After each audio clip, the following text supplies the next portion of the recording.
Hi, can you guys hear me? Yeah, hi, Mr. Rajesh. I can hear you. Yeah, hi. Hi, this is Kavita here. Hi, Kavita. How are you? Good, how are you? I'm doing very well. Okay. So, can we wait for some time? I think a lot of guys need to join. Yeah. Sure, sure. I joined a little early so that we can test out if there was any last minute issues, but Sh- Sure, no I worries, no guess it worries. looks okay. Would you have a presentation? Yes, I do. Let me make sure that I Yeah. am. I'm able. Yeah.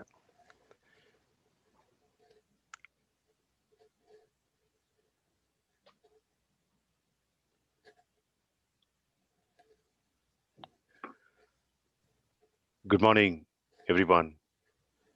Thank you very much, first of all, for hosting me. I really want to thank each one of you for joining this particular short discussion. So, the topic that I've chosen to present to you is mental health and Eastern insights. And in the next couple of slides, I'm going to talk to you a little bit about what is mental health and what does our Eastern science talk about this and how we can manage the mental health, right?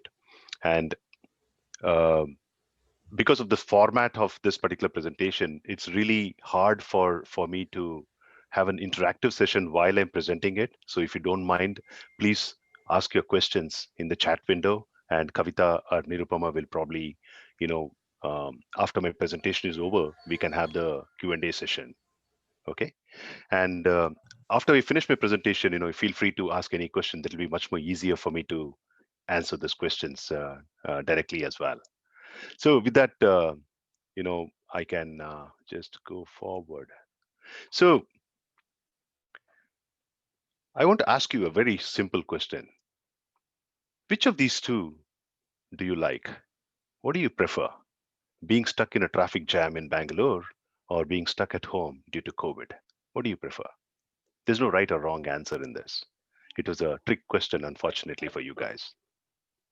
It's neither for me. Yeah. So we have choices. It could be one or the other, but ultimately, we make choices. And what happens is when we are in a one particular situation, we prefer the other. When we are in the other, we prefer this one. So it leaves us irrespective. We feel stressed. That's the reality of our life, right? Whatever is the situation, sometimes we feel stressed. Now, I looked at some research of what's happening on the mental health issues and in terms of how it impacts the job performance. I'm not going to go into the details of how it impacts the job performance, but the top three, the possibilities that the research talks about. Number one, people lose focus when their mental health is not very strong or they have some mental health issues. Irritability is another big factor, and you would see how irritability actually flows into the entire life as well. 45% of the people have lower productivity as well. Of course, there are other parameters that the study talks about. Um, but the point is, not only the mental health issue impacts the job performance, it also impacts the personal lives. And especially in these days of COVID, when the personal life and work, they seem to have come together in the same room or on the same computer or on the same mobile phone, it starts flowing in seamlessly from left to right and right to left. So the job impacts your personal life, the personal life impacts your job. 65% of the people have found themselves irritable at home or in the relationship with others. 58% lack engagement with friends and families. Think about the problem, what it is causing. It's causing us to get isolated. Mental health issues have started reflecting in people's relationships, in with family, with friends, and with society in general. That's the reality of this, and it's unfortunately, something that we all have to deal with it. So, mental health obviously means something got to do with our minds. So, what exactly is going on in our minds? Do we really know that? That's a question that I want to ask each one of us, right? So, my hypothesis is that we don't really know what goes on in our mind. Why? Because think of think of this the mind as a huge iceberg. What we exhibit as a behavior is just a very tiny portion of who we truly are. There's a deep, hidden, invisible, subconscious, unconscious perceptions, attitudes, values, and beliefs that is already hidden in us, that actually provide the response, the behavior, what we exhibit. And most of it, we don't have control on them. They have come because of multiple reasons, and we'll cover that a little bit. So if you look at some of the theories that is developed from the Western theories, some popular psychological theories like Sigmund Freud, for example. Sigmund Freud said, doesn't matter how the mind is, ultimately a human being is looking at seeking pleasure and avoiding pain. And there were other theories from Carl Jung and Alfred Adler and others who talked about different ways of understanding a human mind. Now, all of them are pretty good, but they have their own limitations because they try to solve one particular problem of a human being. And especially, um, uh, there is also another issue. The issue is that people have a stigma. When we have a physical problem like a fever or some body pain, we don't hesitate to go to a doctor and get ourselves checked up and take some medicines or whatever. But there's always a stigma attached when it comes to mental health, right? And that's a reality of our life. And more importantly, we don't even know whether we have some mental health issue or not. So those are the two realities that each one of us have to deal with. So what is our best option, right? If that is the case, first of all, we don't know what's happening in our minds. We don't know why we behave in a particular way. Then there is a stigma. So what is the best option? The best option is self-care and prevention. Just as we go to the gym or exercise regularly to take care of our physical health, what are we doing to take care of our mental health on a daily basis? That's a question that I want each one of us to start thinking about. And and that's a very important question because all of you will intuitively agree to this. One fourth of who we are is just this physical part of our body. Three-fourths of who we are, it goes on in our minds. And we got to figure out a way. We got to have a process by which we can manage our mental health so that we don't get into the issues and, you know, quote unquote, fall sick mentally. That's the that's the thing. Now, what happens if there is an imbalance that happens, right? Let's say, you know, we are not able to manage our mental health properly. So over a period of time, something called stress start accumulating within us. And stress can manifest in multiple ways. And in this presentation, I'm going to talk to you about two ways. But ultimately, think of it as some sort of a sense of powerlessness. You don't know what is happening to you, and you seem to be controlled by what is happening around you. So there seems to be some sort of a dichotomy in terms of what has been happening around you and how you're responding to that particular situation. So that causes stress in us. Now I'm going to take two examples of what causes stress. People use these big words, depression and anxiety. Please do not worry too much about them. But when you look at these two charts, what I'm showing with you here, um, this is again from a research. So basically, think about what it feels like for an individual when a person is depressed, and what it feels like to be when a person is anxious, and how your colleagues or co-workers perceive it. What happens is that the reality is that we may be feeling irritated, we may lose concentration, or have some sort of a feelings of worthlessness or guilt. That may be genuinely something that's concerning us, but our co-workers start looking at it from a very different perspective. And also, we also feel very uncomfortable with the kind of situation that we are in because we have that sense of powerlessness, right? And that's the problem statement. And this causes stress. Now, if you go to a dictionary and start looking at what exactly is stress, you'll come across multiple definitions, and maybe all are pretty good, and maybe they have their own use.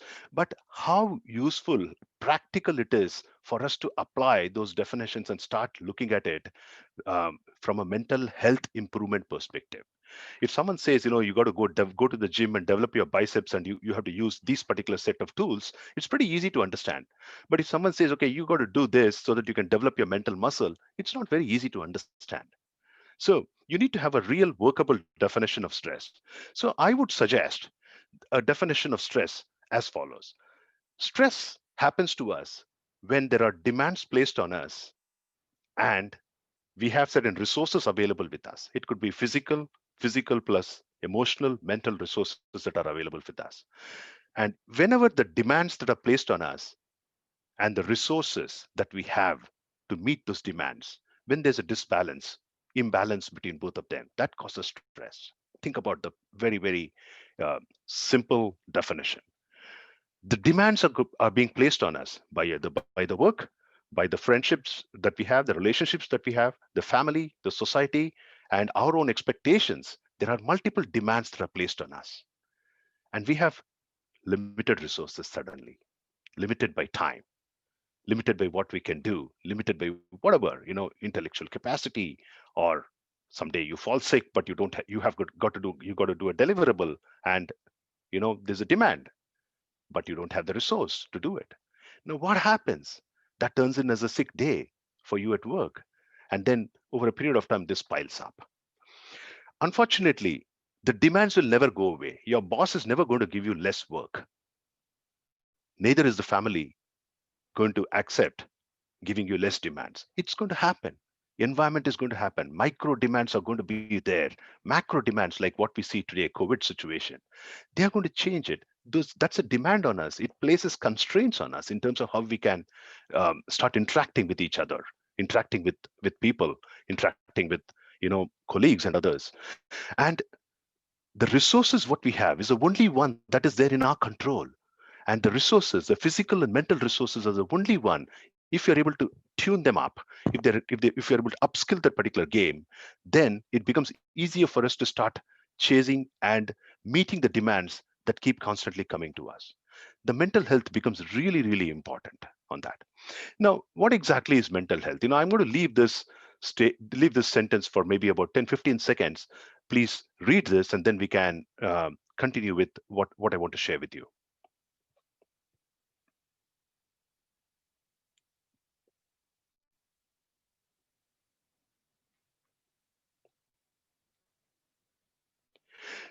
So the key operative words in this definition by CDC, which all of us today know very well what is CDC thanks to COVID, uh, the key operative phrases, number one, is how do we think, feel, and act?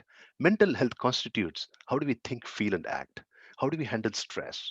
How do we relate with others? How do we make healthy choices? That's what it's all about. Now the question is, do we guys have some sort of a tool in our toolbox? Like what we find in the gym. When you go to the gym, there are different sets of tools for biceps, triceps, and all sorts of muscles that we have in the body. But do we have tools in our toolbox to manage how we think, feel, and act? How do we handle stress? How do we relate to others? How do we make healthy choices? Unfortunately, we don't. But think about this. Almost all of them, thinking, feeling, and acting, for example, has to do with the external environment, external to you. We act because there is a stimulus coming in from the external world, and you are responding to that particular stimulus in some fashion or the other. There are multiple stimulus coming in, and you're figuring out a way of responding it. You're relating to each other as individuals, and you're also relating with respect to making healthy choices. When I say relating by making healthy choices, you know there could be an opportunity to make a decision to go from place A to place B, and you have three different routes, and you make a choice. And one of them could be the right choice, other two may be the wrong choice. So at the end of the day, this kind of interactions, what we see, determines our mental health, and how best we are able to tune up this particular um, mental health improves the way that we respond. So at the end of the day, it's a stimulus and response that we need to start managing it. So I want to introduce you to a very great quote by this gentleman called Viktor E. Frankl. Viktor E. Frankl was a Nazi camp survivor, and he was a psychologist and psychiatrist who wrote a book later on.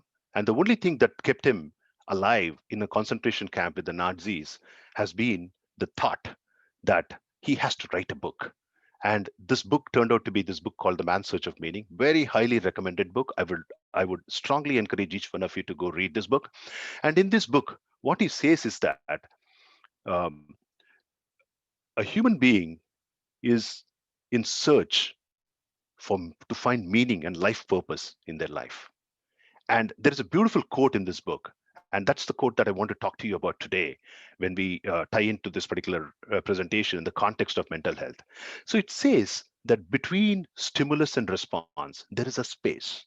And in that space is our power to choose our response. In our response lies our growth and freedom.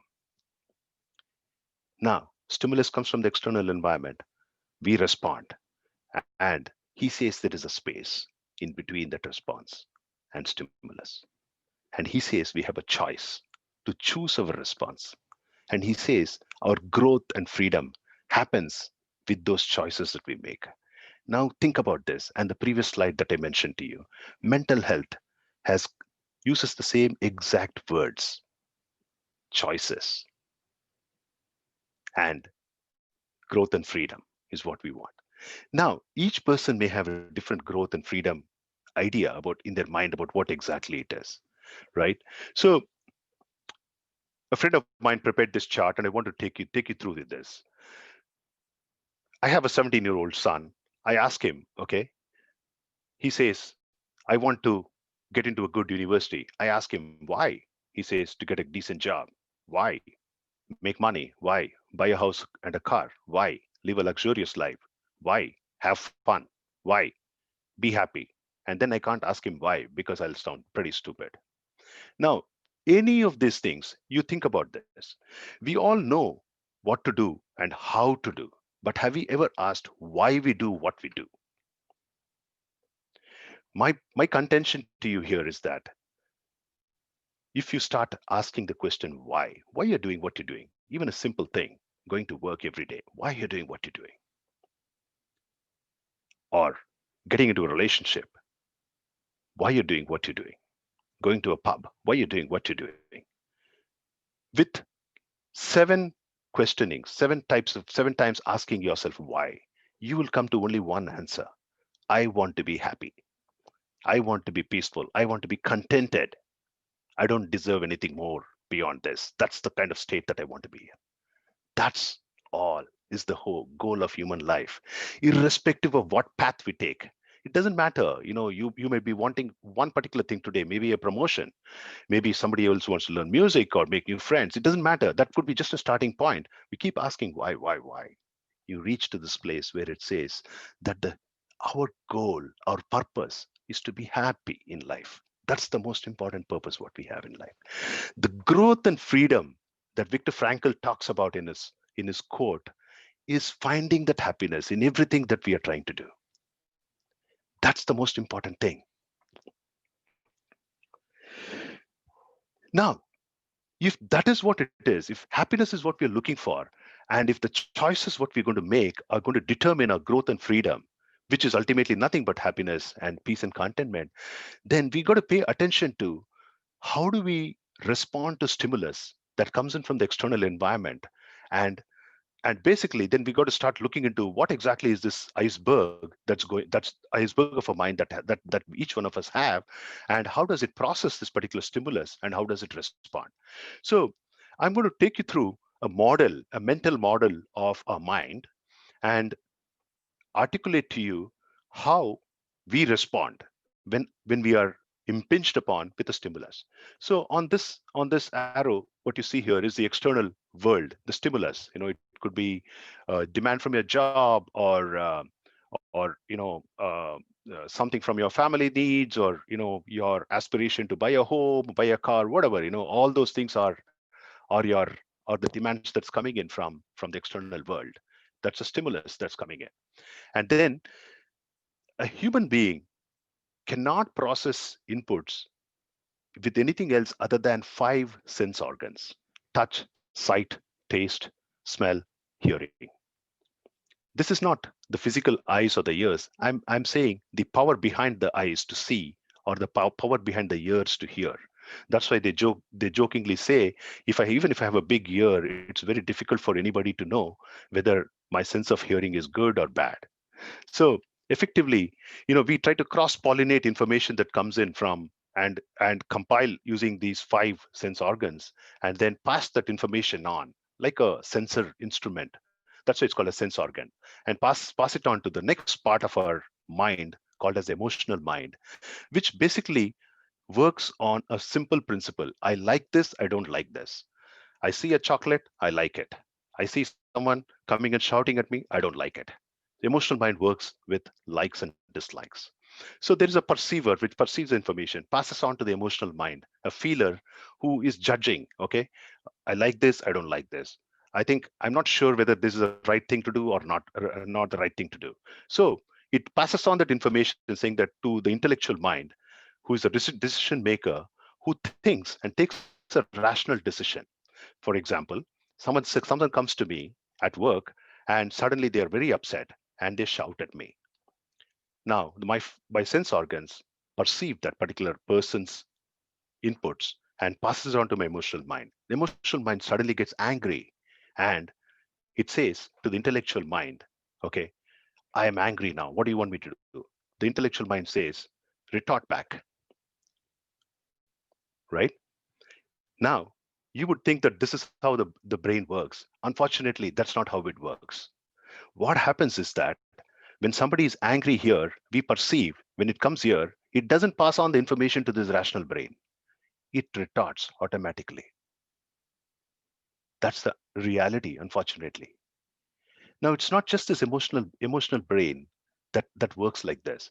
Even the sense organs. I'll take the classic example. Um, I love chocolates, and I'm pretty sure many of you love chocolates and Indian sweets as much as what I do.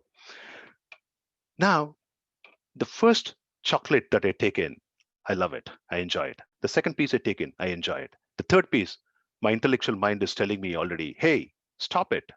Don't take it. It's not good for you. You come from a family of diabetics. Stop it. But unfortunately, my sense of taste has already overpowered me. I don't have a choice but to start eating it more.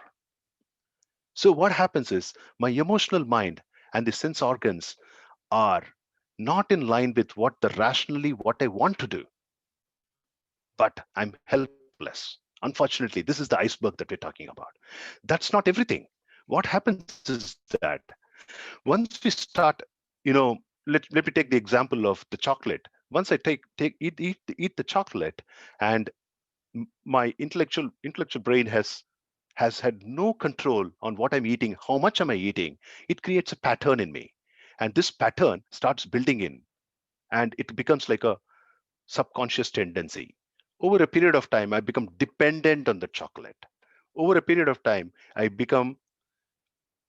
respond to anger. Over a period of time, I respond without even thinking what I'm doing. That's what happens to us.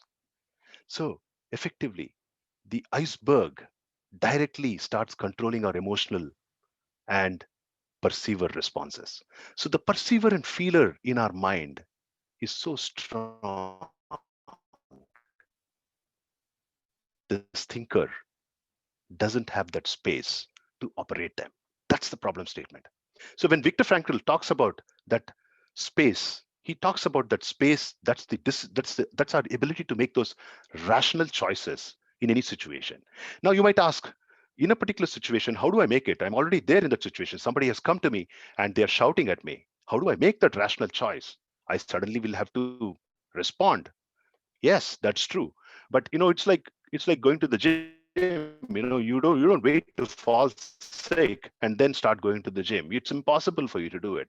So you got to practice on a daily basis. Small things on a daily basis that you got to practice and exhibit that ability to control, tilt the balance of what the emotional mind is and the perceiver and the feeler is saying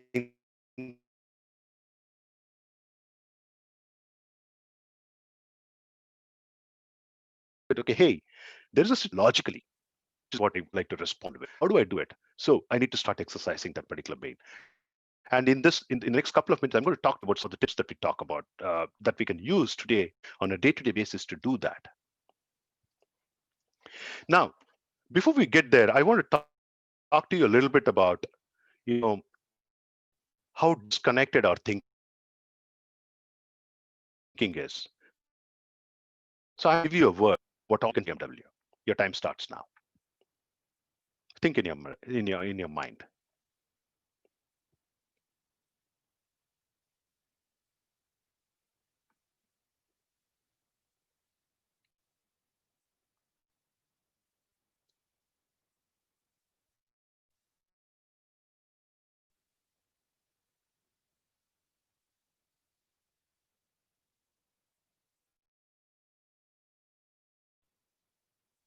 To do it again, you will have a different train of thoughts.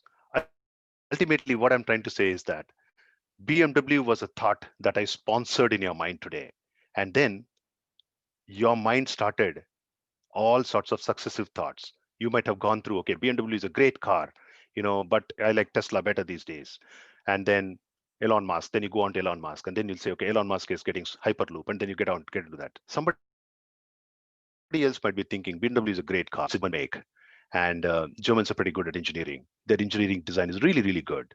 And if you slice the car vertically or horizontally, it'll be equally distributed. The weight will be equally distributed. Somebody else could go through, okay, BMW is a German car. In World War II, Germany really we had a tough time during World War II, and your thoughts could go anywhere like that.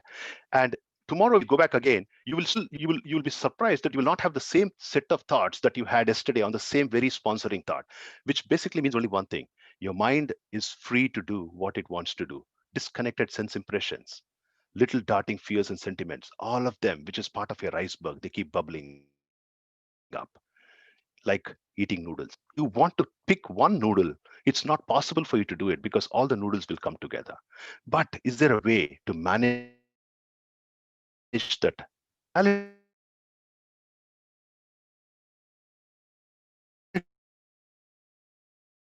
of our mind. That's what I'm talking about, the rational choice, the ability to exercise that rational mind, to control the emotional mind, to mitigate or to alleviate the impact of our likes and dislikes, our attachments, our fears onto the response that we make to the external environment. So I want to again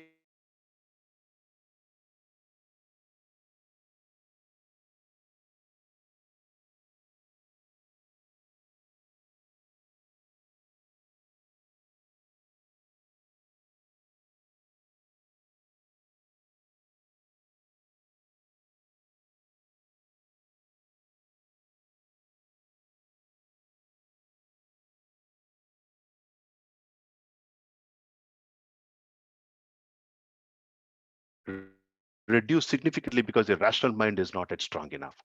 So what I recommend you to do is make a resolution every day in the morning.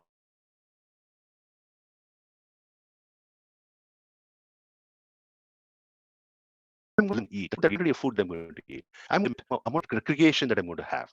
That automatically over a period of time, let's say 30 days, 45 days, it'll start building in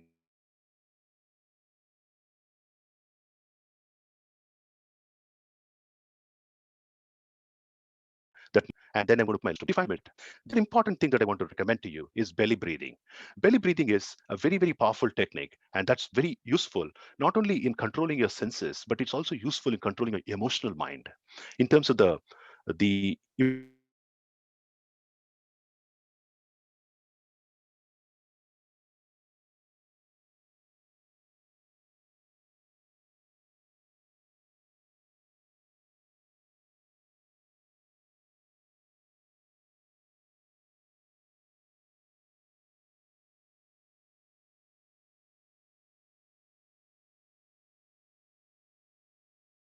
okay, watch your breath. It'll be smooth.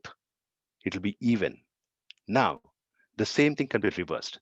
If you're able to figure out a way of managing your breath in a way that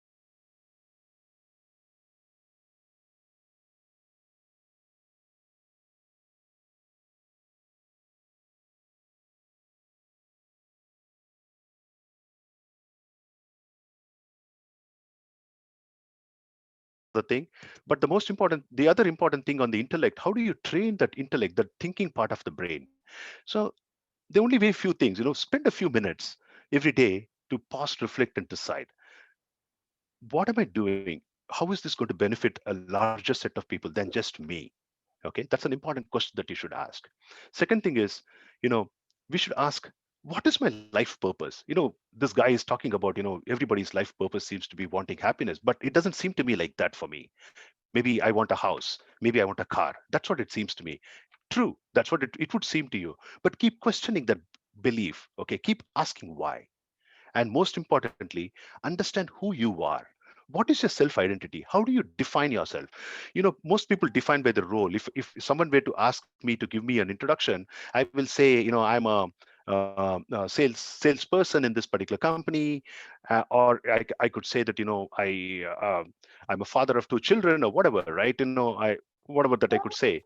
But the point is, all these are roles, but who exactly am I? It's very important for us to understand that.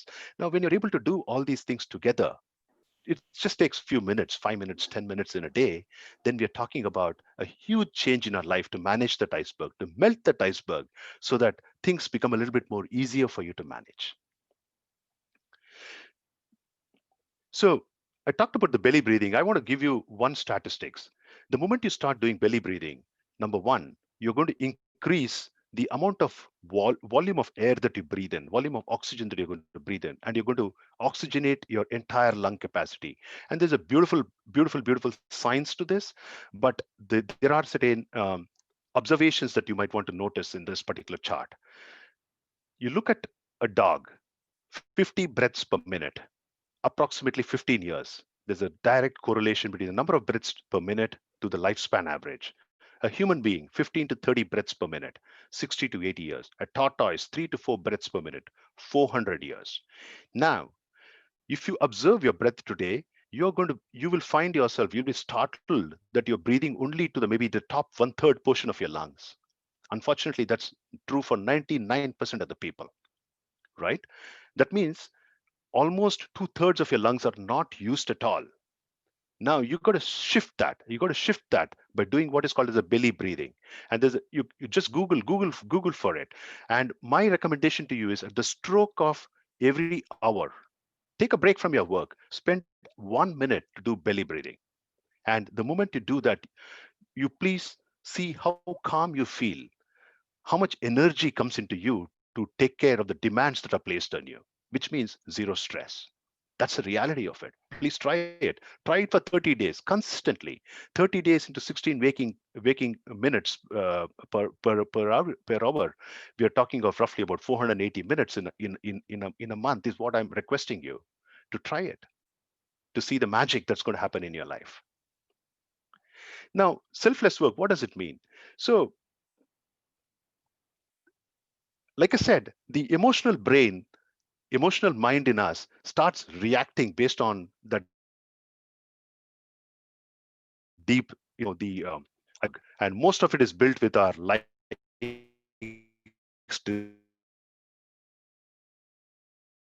all those tendencies that we have. We think so. The way that you have to do it is, if you like something, let's say a particular role. I don't like cleaning up my home today. If it is a job that you got to do, just do it. It doesn't matter, because you have to understand the place that we are in today. It's a pretty unique position that what we are in, and only we can do our job. Nobody else can do our job. I read a survey somewhere by United Nations. It said that if we make all the bees in the world extinct today, in 25 to 30 years, the human race will be extinct. So think about the larger play, what the interdependency that we have in this entire universe. And that same thing percolates down, even in a smaller unit, like an organization, a company, or even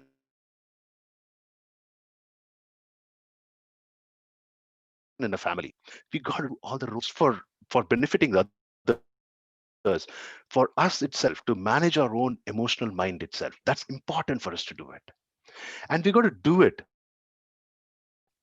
with 100% importance attached to those roles.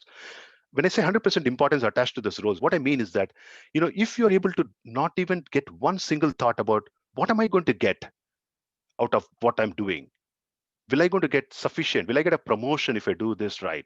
If the thought comes in, then it's not 100% of your energy is going into that particular what you have to do. You already started thinking the results. That's the reality of it. That's not what I'm expecting you to do. I'm expecting you to put 100% on the efforts, not on the is natural. But I'm saying, make an attempt. Don't be attached to what results are going to come. If you put 100% efforts, what you're going to do is you're going to make a choice, and you know what you can control is what you can do. There are going to be 1,000 variables that's going to happen for us to get the right results, what we expect. And sometimes it could be higher, it could be lower than what we expect, because not everything is in our control.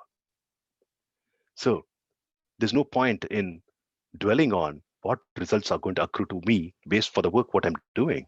But if I take control of what I need to do, break down my tasks mentally, break down what I need to do, and then I have much more control. Like I said, it'll reduce the influence of your emotional mind, the burden of guilt, uncertainty of outcome. You will not bother about the outcome anymore. Outcome will come if you put in the right efforts. Just one more minute, few keywords.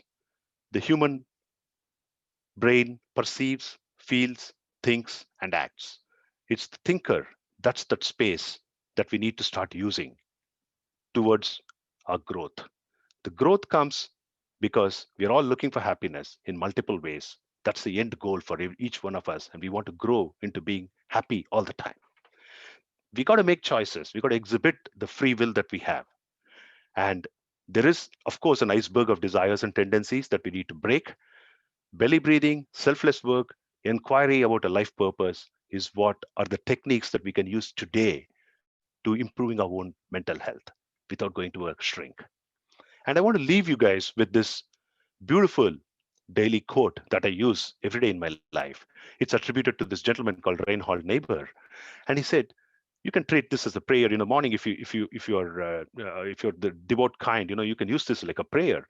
If you're an agnostic, it doesn't really matter. You can use this as an affirmation. It says, grant me the serenity to accept the things that I cannot change, courage to change the things that I can, and the wisdom to know the difference. That wisdom is that rational choice. You are reaffirming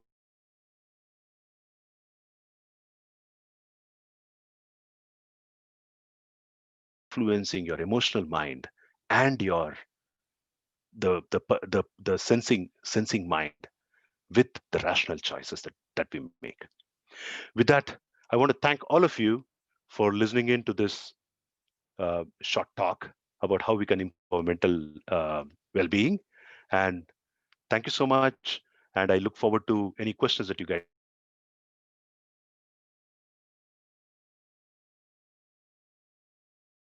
That was a very, very crisp presentation, but very, very profound and left a lot of us to think about it. In fact, I see one message in this chat where Vishal, I think, has said that, can we have access to the recording? Because we need to go through it multiple times to really understand and comprehend the essence behind what you shared with us. So very, very profound. I'm sure a lot of us are still contemplating a lot of things that you have shared with us. I would like the others to please ask any questions that they have for Rajesh before I come back to you with a few questions. We have a question from Pratap. Rajesh, the relevance of Vedas and Upanishads that on these topics. Um, uh, that's a good question, Pratap. The information what I shared with you guys, especially the uh, the uh, the mental model that I shared with you, in terms of the perceiver, feeler, and thinker, and the actor. That model, that is not something unique. It's not attributed to me. It's been coming from our Vedas and Upanishads. So there is actually a model called as Ratha Kalpana, which comes in Kathopanishad. It's a very beautiful Upanishad, and in fact, when I wrote my book, I adapted that same thing. So Ratha Kalpana is basically, if you see the picture on the book, what I have published, it's got a chariot with 5 horses, and there's a person sitting on it, and there's a charioteer. So the 5 horses select the thinking mind, and the reins that connects the 5 horses to the charioteer is the emotional mind, and the chariot itself is the rational mind, and the chariot itself is the rational choice. body is our passenger itself is our own person, who we truly are. Okay. Now think about this. If you use that analogy and just imagine how the chariot will go, if those horses go the way that they want to go, the chariot will never go to its destination. If the reins are not controlling the chariot very well, and more importantly, the charioteer is not controlling, and if letting the reins control the horses, the chariot is never going to go anywhere. So what I've shared with you is something that has come at least for 5,500 years. Yeah, assuming that the Bhagavad Gita was told by Krishna to Arjuna 5,500 years back.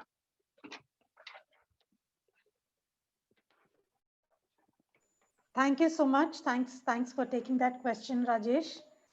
Uh, Pratap continues with his questions. So in between, I will share Pratap's question in a while from now. But Sneha from the group has another very interesting question. How do we react to and help people who have mental health issues? I think that's a great question. For fever, I need to go to a doctor. I have a stomach pain, but nobody will come and talk to others unless they are a trusted confident. I'm presuming that the person that is a trusted confident will come and talk to you. See, at the end of the day, I would personally recommend, this.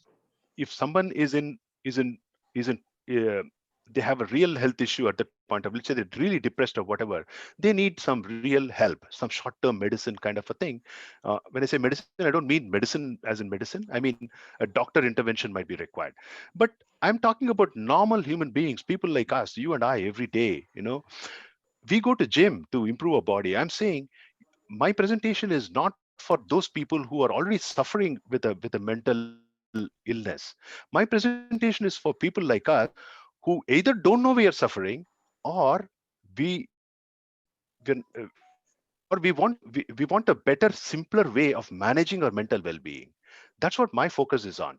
So if you were to ask me, if somebody comes and says, okay, if you recognize that there's somebody else who has that issue, then maybe you might want to take them to a qualified person to consult them and get them over that immediate crisis, and then start introducing them to these topics of how they can manage on a daily basis. Thank you, Rajesh. We have a very interesting comment from Gyan from the group, who says this is one of the best sessions I've attended on mental wellness. So thank you, Rajesh. Thank you. We have a question from Ajay. Urgent office work versus your kid waiting for you to play with him. How do you make a choice? Do we really always have a choice? Whether you like it or not, you finally will have to deliver on one choice that you make. Isn't it true? So we have to take a call on that. It's a uh, it's a person dependent call, and the what the choice what that person makes will determine the next choice what he makes. First of all, we don't even know why the kid is seeking that particular attention, do we? We have to inquire that. Yeah, that's an interesting point, I think, Rajesh, because a lot of us parents here who are juggling between work from home and kids around, I'm Yep. sure it's an interesting question. Why does Yeah. why is the kid waiting for us to play with, or why is Yeah. he seeking attention? Yeah. Interesting point to ponder over, Rajesh. Yeah. Yeah, and it's not that it's always the right choice what you will make, but you will learn over a period of time. All I'm submitting to all of you here is that if we are conscious that yes, there is a choice with me all the time, and it's not that I'm compelled to do something, the choice exists with me, then that itself is so much of power. Then you can take a call. There are cases. For example, a couple of days back, it happened in our home.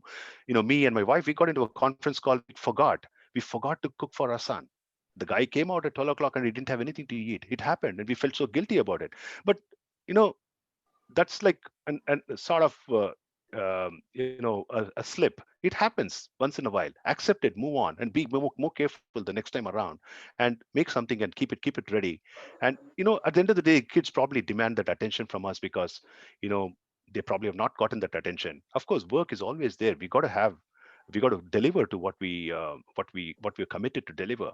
But at the same time, work has flowed into life. Life also has to flow into work. So we got to make some adjustments somewhere. Bring that balance in. Thank you, Rajesh. We have another question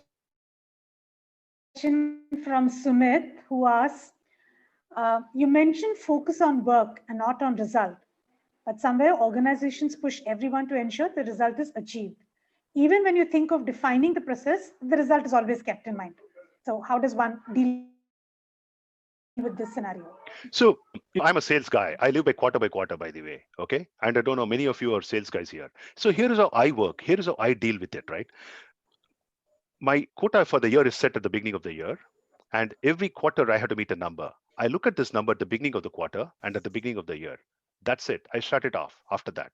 After that, even if I look at that number every week in my weekly reviews, all I'm thinking about is, okay, I'm not thinking about that number that I need to hit. I'm thinking about how I'm going to do that. So my efforts, my thinking efforts is not, I'm not saying that, I'm not keeping an eye on the result. I hope you don't misunderstand me. If X million dollars is my target, I know I have to deliver X million dollars, but I'm not thinking, if I do this, will I deliver X million dollars? I'm thinking, is this the right thing for me to do? That has the best chance to get me that X million dollars. If that is not the thing, then I'm thinking, what is the next thing? What is the next best thing that I need to do? So suddenly I have, unclutched myself from that particular, result based thinking to effort based thinking. Again, please remember, I'm also judged on a quarterly basis, right? So like they say, uh, maybe one more quarter is what we will get. If we miss one quarter, one more quarter is what we will get in our jobs, in sales jobs. But there's no point in thinking about that particular result all the time. I'm saying thinking about it. I'm saying thinking about the efforts that you need to do to deliver that is more important. Very, very well put, Rajesh. The efforts, what is the right effort? How do we prioritize? How do we rethink to ensure results, not compromising on the results? Thank you. Thank you so much for that, Rajesh. Uh, we seem to be getting a lot of questions. The next question is from Kalyani, where she's asking, does meditation help in controlling thoughts or helping choosing our reaction? It's a pretty loaded question, Kalyani, and I think this is how I think. I've been a meditator for a very long time, and I continue to meditate every day. So, um, see, you'll have to tie it back to the purpose. What is the purpose of why you're doing it? You know, at the end of the day, if you determine that, if you see some logic in the why map that I put in, saying that at the end of the day, each one of us is looking for that happiness, peace, and contentment. So basically, that cannot come unless and until we have a calm mind. And when I say calm mind, a mind that is not influenced by its idiosyncrasies, its past tendencies, which manifest as likes, dislikes, emotions that we, exhibit without rationally thinking through. So meditation definitely helps. And meditation, there are multiple different techniques of meditation. The simplest meditation that I would suggest is, just sit down wherever that you are. Sit down on the floor or on the chair or whatever. Close your eyes. Just watch your breath for 2 minutes. In fact, what you're doing by doing that is you are telling your mind that do one thing rather than jump up and down like that BMW thinking. You're saying, no, don't do that. You think about only one thing. And what is that thinking? That one thing is, just watch the breath. Now it calms down the mind. The moment it calms down, then the rational mind start coming up. It's like a lake. Think about like a lake. A lake. Now suddenly you throw a stone into the lake, and there are ripples in the lake, and so you cannot see the bottom of the lake. It could be a clear lake, crystal clear water, but because of the ripples on the lake, you cannot see the bottom of the lake. Now, the bottom of the lake is the the ability to make rational choices. Let's assume for the moment.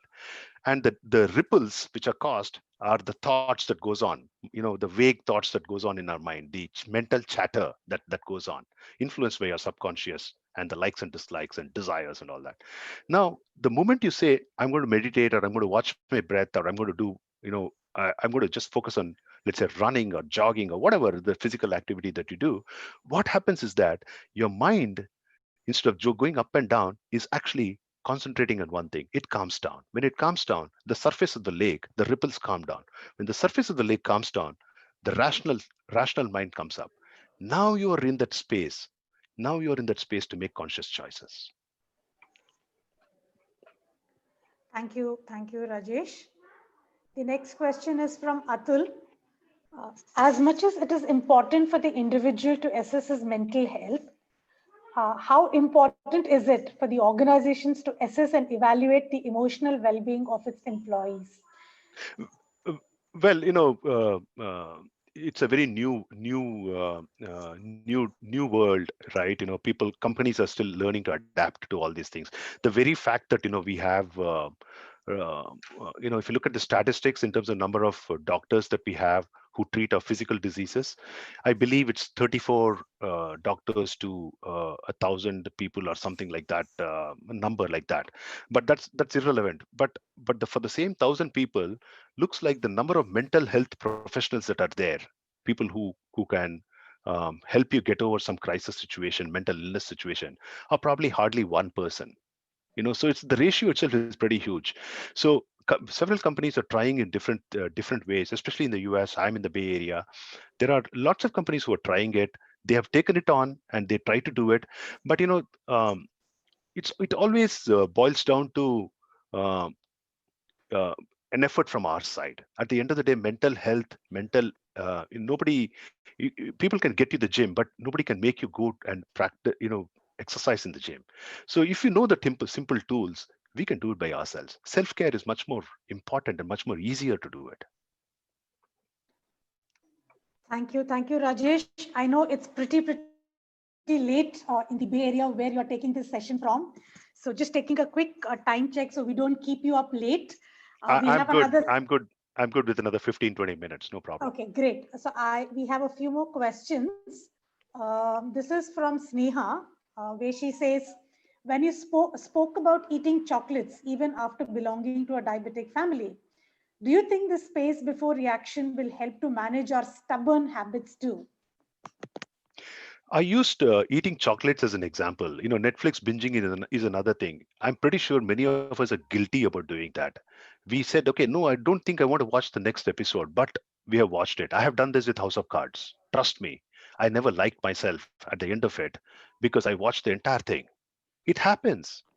But I'm saying if you're able to exercise s- that that rational thought and say, no, I'm going to put my limits on what I'm going to do, it is possible for you to change those habits.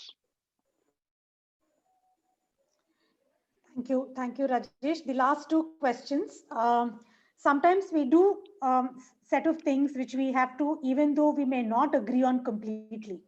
How does one deal with that? And this question is from Devrajan. So that's a great question, actually. At the end of the day, Devrajan, the way that I think about it is, we may not agree to do something or not something. The question that we have to ask ourselves is, is it a duty that I need to do or not? I don't know what is the specific case that you had in your mind, but here is how I would think about it, right? For example, yeah, if I'm living as part of a particular society or working as part of a company, if there are if there are certain roles that I'm supposed to do, okay, which is like, let's say, the hard job description or the soft job description that comes along with any role. First of all, we have to accept that responsibility, that's a role that I have to do. Okay, in our mind, if we don't accept that role, there's always a resistance. Then it's like the thinker, feeler, and the perceiver, they are not in congruence. The way it will come up with is in terms of the talk that you will make with people, that the response that you'll give it to people, to the external environment, will not be in line with what you're thinking. You may be thinking, no, I don't want to do this, but I'm forced to do this, so therefore you don't give 100% of your effort to that particular thing. So either you have to change the way that we think. Why don't you agree to that, what that is? And maybe there's a logical reason. If there's a logical reason, and if you can do something about it, you have to do something about it. Okay, but if there is not a logical reasons out of our whims and fancies, then maybe that's not the right thing for you to do. That's when the selfless work will come in. No, it's my job, I have to do this, I'm going to do this. Move on. And we have the last question here in typical Pratap style. I find immense happiness by eating good sweets. Should I feel guilty or continue in my pursuit of this mode? Pratap, you always put me in a corner. And even in this, it's eating sweets too. So Pratap, you and I have talked about this multiple times. At the end of the day, you got to do what you got to do. If you enjoy eating sweets, eat it.